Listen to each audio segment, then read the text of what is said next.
Abusia, Hanum Agonaman TV, and yes, our company for more Figana prison service.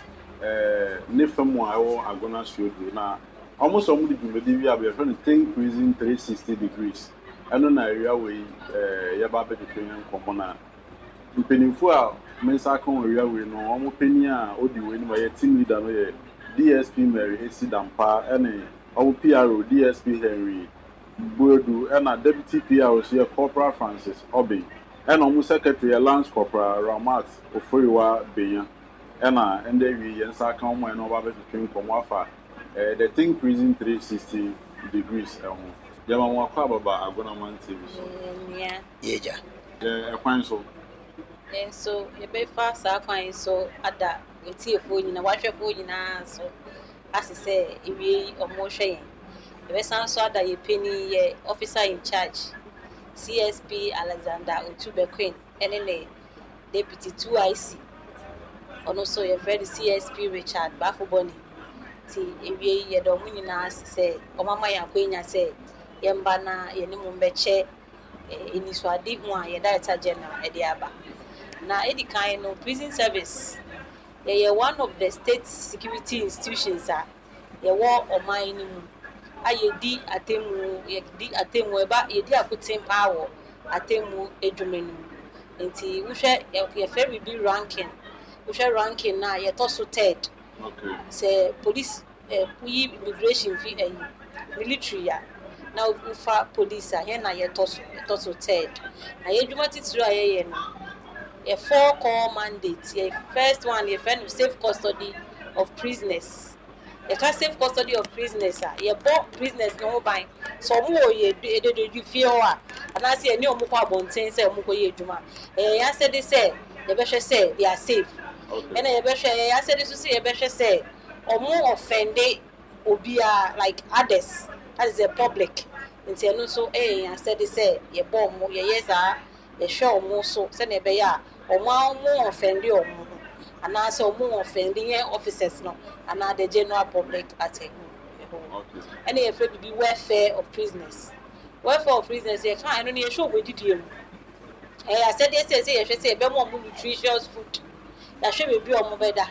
A bit more purpose built accommodation. There's accommodation or more recreational facility or more workshop or more there. I said, they say, you share. We did the minister and your man. And I say more access to their family. Okay. It's Uber prison why a war timer a more multimedia on Mobusia Eden Ekasa. It is added so under welfare. I said this is some more yarn swa a show. It's Uber a higher free be infirmary. I the show. And I so you want reformation and rehabilitation. Reformation is a you're working on their mindsets. Okay. Not on when we say prison is not the only option. Me, aye, bibi, effort on my brabo. And then we do that through counseling and then religious body engagement. And sorry, bow, and your mobile fat, but on the Bible, which a chair at the tete or send a bear so peer bar. No bet me a bear and fast so ama on mine. Now, if it be so last one here, rehabilitation. Rehabilitation in the more skills.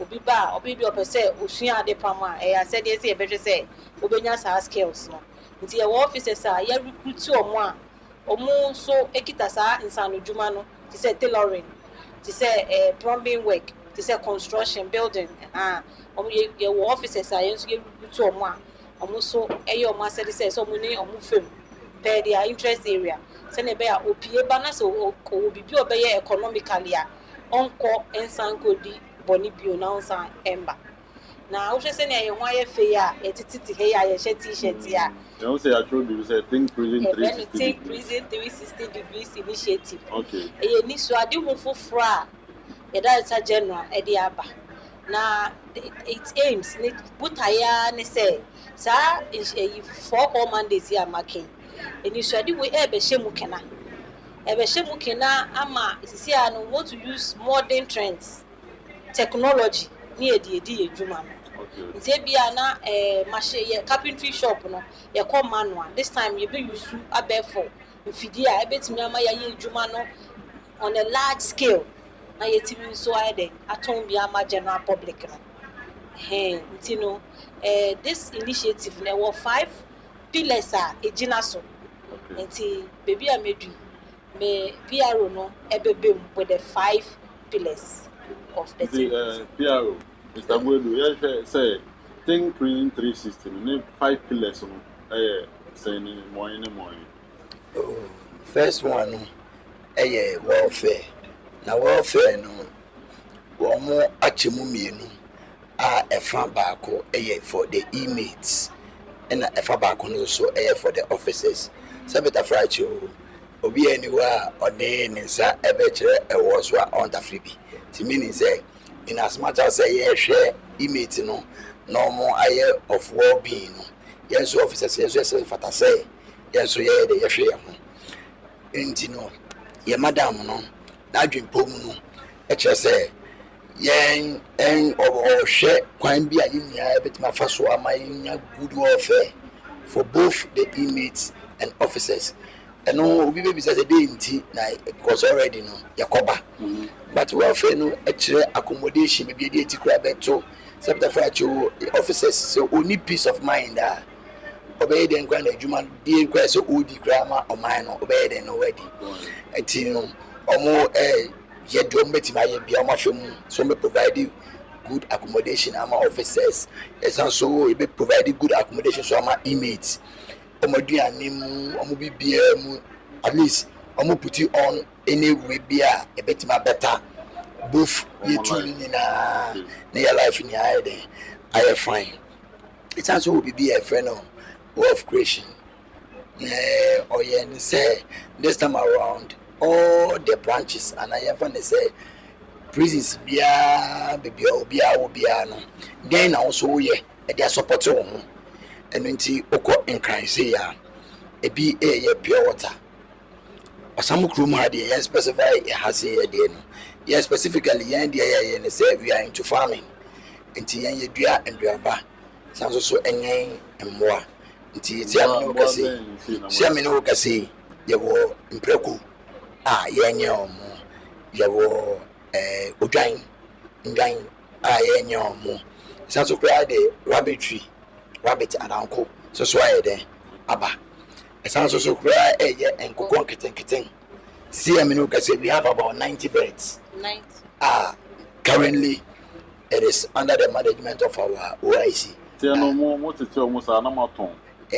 Normally no enye ne ton pay see but ayana your dream be said na me madam kind of rehabilitation per se transforming inmates no na to say enyomada na no mu no at least back to society no na they will be reformed so that they can no ni adwuma ye enti no ye chew the we ayen mbo na de ni even though at the end of the day no we will try to sell it and then improve upon the station no also so at the end of the day no also benya skill bi oba bontia se beta frachu wa we wadwen say wo pese wo ye adwuma ana woni embre obi ana wo pese wo boa obetimi don say den aye adwuma na onkobo se beta frachu krono ana onko ye ade bi e pese so otwe waba ye ho enu ntina ye ma omo into nti ye kra ye kase esanso kra hotel arrange shop kakra boa your officers from ye trained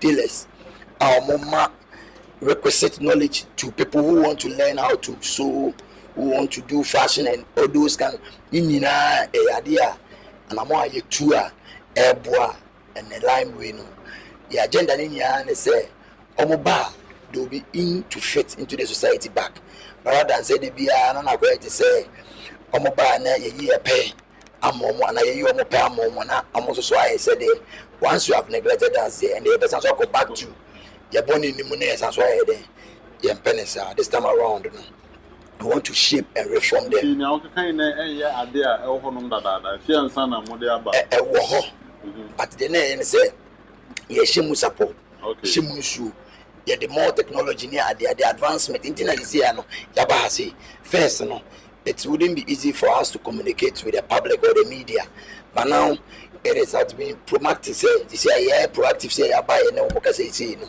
enyoma bia e bia better chobi say oh and the mama nko ya do no then the person will get to know but first so nko if you are living in a world of isolation, now go out to baby, no be any me to dear wood dear. And pushing push on now made and my boy and as a baby. You are so now watch out. Because on say the be a crop on your can. Even when you have 2 or 3 people in a place, then finally say, whatever more, we know you don't know, ma, 3. 3 no, 3 no. Definitely, will be our behavior. To who as a father and as a mother, should we are able to contain just 3 behaviors. Should be able. We have about 150 inmates in safe custody now, and you can tell say obia with different behaviors. So it takes very knowledgeable, well equipped, very sophisticated officers. I mean, so what are some of the challenges Mukuma's prison officers? Challenges is very enormous. Your physical, we have developmental, and we have a lot of things. In limiting me with the physical and developmental. Physically, you have to always be vigilant and sharp as an officer. We need a G inmates in the cry and upon a graduate chain cry. A job afa. There will be more escorting officers. That is the junior ranks and on your Mokwabon. So only junior Mokwabon, junior ranks, because they are very vigilant and almost steps no more come with you. So Bonica will Bakutrima, but me because when to detect here, they can gang a bit against you. This is you're very smart now, you're very faster. They be no more animal to be you pick information from them without necessarily going to just ask them. No, only a more can be now who pick more information because I say you won't go fly any more you don't use weapon. So over who more they be any more nama. Freely we don't use weapon. Until sometimes people ask, how do you work with them? Or you do not correct a weapon? Mostly they are holding cutlasses. Now officers in the crowd and without cutlass or any knife or any sharp objects be an as be a chew and about observation, being vigilant, confidence in yourself. You know what you're about.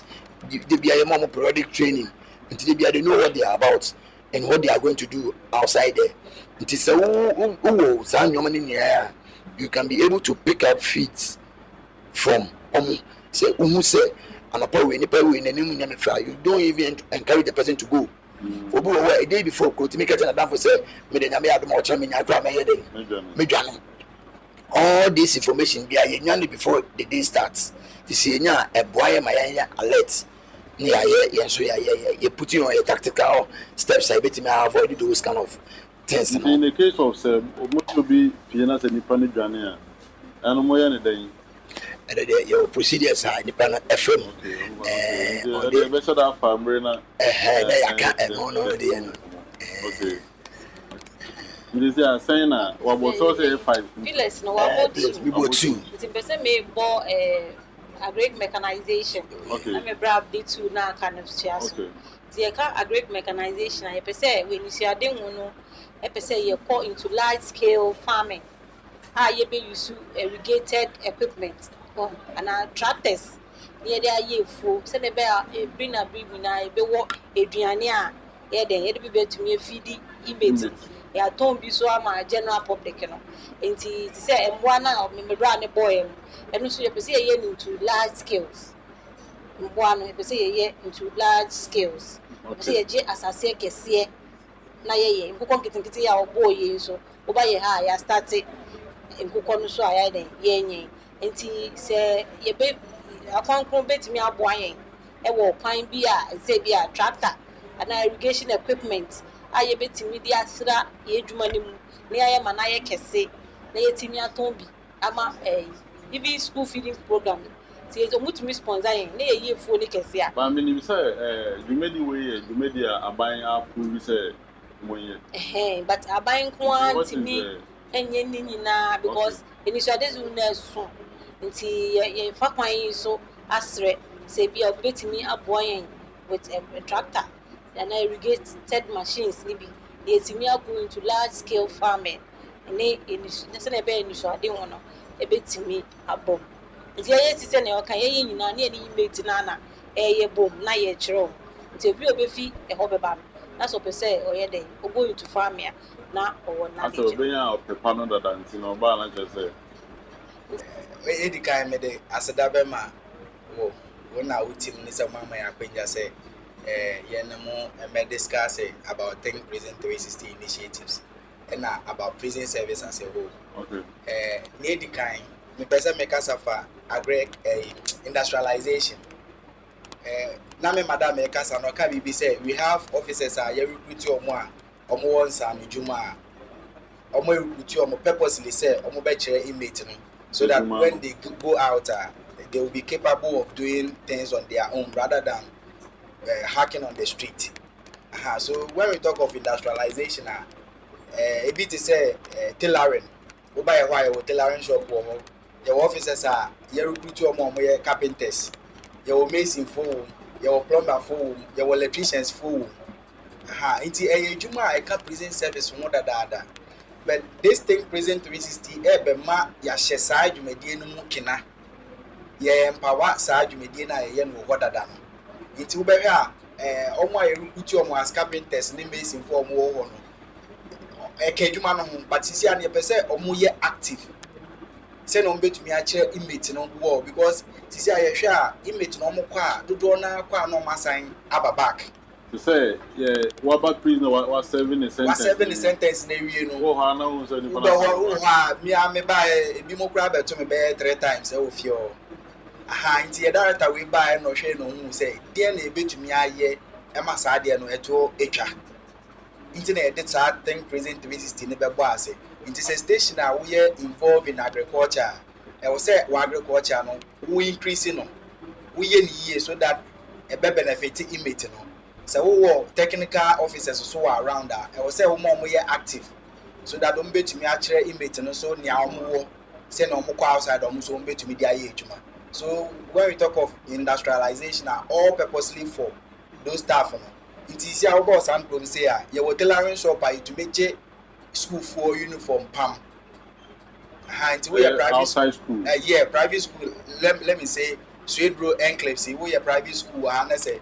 Who uniform and I say who Friday wears na then now say pama who contact us and promo e betumi apama mo ye no be ye nhihye wo no ye be pam bibia mo kama first no na ye pam oye officers uniform ne ade but because of this thing prison 360 nti ye pese e trem nti wo ye dwumako na say wo ontare bi am wo pam na say mu hia bibia mo pam wo to me the boss am groom ye inmate no ne officers no be can bo mapam nice entire amount. Okay. And na to say mason for ne ade wo ha na say we individual grant no person who see that we project be from the scratch to finishing wo be dwumom wo na wo ne be kai betumi start from the scratch to finishing your carpenters wo your mason for your plumbers wo mu a from edwuma ne fiti ase ade copy me we betumi esi wo dey am complete. Okay. Mason for no already, but this thing prison 360 no ebema omaye proactive in their field na no more than and only industrialization a cancer pillar here can asem. Okay. And na to so bi omi special initiative. Special initiatives you will be to say DJ's kitchen. Say ka DJ's kitchen a ye director general no de sa pillar no be kan say a special initiative a ebeboa inmate no omoduane die mu akosoro nti first no enkwan aye ma omo no DJ's kitchen no e de nyoma e be kan na enkwan no aye the tree shop aye the more na asaso aye ingredients no ana say ahodi bi on benya no mu no nya no more nti wa taxi stations ni na say obi anye se vegetable kakra na obeya na waye troba cabbage ni ade so that you betumi dia from nkwan ni ade na ma nkwan no aye quality na aye. We say initiative we are initiative for Osam Kromi nkwan. Enyo Osam Kromi nkwan go Ghana prison service. Okay. Inti station bia na femu de say na betumi a left the service as a whole. Sisi an yesi e pese ye meet the world standard. Ye pese e be say Ghana nkwan eso no ye prison there eso no ni omo ye no Togo eso no omo ye ni Egypt ye pese e raise world standard prison service. Okay. In Ghana here. Inti eno na DJ's kitchen. Eka nkokon nketen na omo ka anwa asem nti aside the poultry big na ye kire inmate no so no yetumi ye local bet so wo fie wa ye duru mbiri na say bi ye fire yetumi ku omo de ma inmate no for special occasions nti ye duru Xmas say na say ye pese ye surprise omo aye nua mo a sa nkokọ na ye betumi ku sa nkokọ na abi na ye de ayo mo aduane so amo na wo behwe so a first no na inmate for feed no na ye 1 cedi 80 pesos, but this special initiatives no yetumi ne aban akwa masisi ano omo feeding no yatumu from 1 cedi 80 pesos to 5 cedis. Okay. It ni na aka 6 ni na aka 6 cedis no a special initiative DG's kitchen ne special initiatives na maka ni na aka. Okay, that's ma. Iti se wo behwe so a yatare nechi ube hu so matwere pace omo de some short code bi aka ho ni na aka sa special initiatives no digi ne na dwen mu no o kire say wo a wuti prison or prison service is your potential home. Okay. Because eduma ya wuye maybe ubetumi akoye obi interview and say akoje some information bi beba ebi obi beka say some information dey force nipa no betumi esi court e betumi adidi mu a wenye obi mu anka wa asemi ya you may end up in prison. Into Amayati say prison you peer second home. Into your chest Ghana for in as initiatives in as a baby mudia will be able to support a small quota to support this initiative. Into your DBA say your friend of pace, you're trying to short your friend of pace. That's prison improvement and sustainability Pace Fund. Into your chest say what would you be to me donate as less as 1 cedi. Daily they are supporting this initiative. Into we share atari nature as a yes people into short code the whole Ghana Ubia there is our short code now. We to me support Ghana Prison Service with a little amount here the person what they support Ghana. My into final way na Europe. And Pembe Yakubi Bia and a man for Bisase at the bad in a man for it me by fiasse. Na ene yetima ba wo fidi kase so de e be se etoto ho kakra bi na amanfo so ehu na mo show so emra ewu krum ha na mra na ewu krum ha no enya Ghana Prison Service na hye emra no Okay.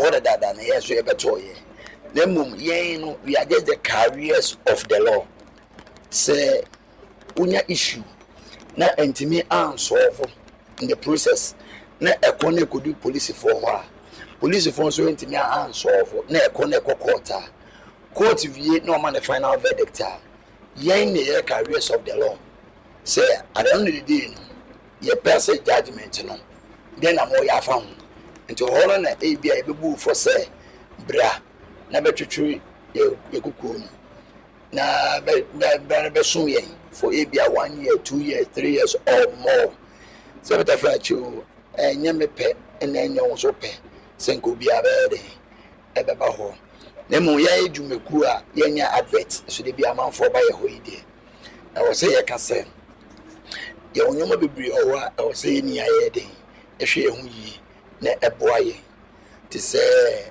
anger management ebufu obi a obi na mu ebufu ba ekwan a yetimi moderate ebufu no ene ma ye hu bebi ye den ye ko se ebufu no etra so a eno na ma amanfo timi twituo ebitimi twese kan ebitimi bo obi ebitimi ye nyoma bebri at the end of the day no do be kan say man shada but one shada no obi fa hu a in a way wa commit murder and the san nyoma ni nyina ye nyoma drug abuse and the youth especially agonamaya ye wenya TV kase die. You should use this opportunity to also educate our guys, especially the youth of today. About the drug abuse, you know, it is just temporary or just for a short period. It doesn't have any perpetual rebiame.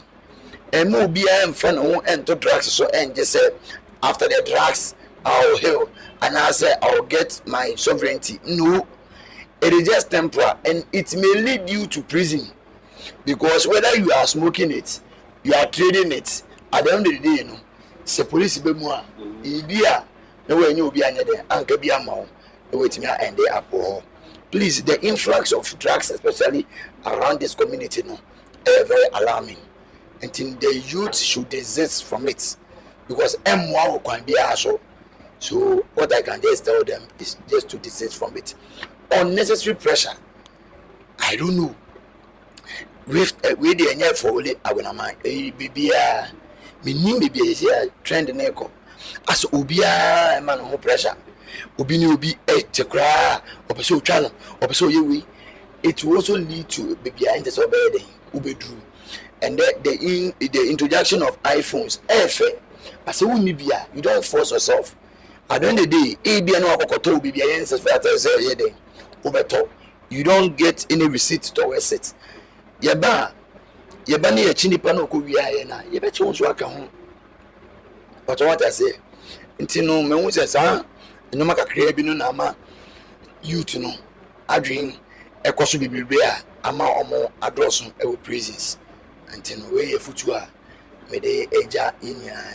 Say a moy, and share a modi, a jumadi in it ya, and also near to a busuya, a day a time bed, a bedroom, tia moy, then Brian will say, as our baboon. Okay, that must. The weather must say, so your tunes are fair more mobile when you're very community. And penny for it, you're working a DSP Mary, a Sidampa, and or a team leader, and PRA, DSP Henry Buedu, any assistant, and a deputy, Corporal Francis Obi, and or the almost secretary, Lance Corporal Ramat of Freewa, Benya, and I can't buy a year made to pay in common. In the Hanum, I'm gonna man see your family, I do Backman, Jack.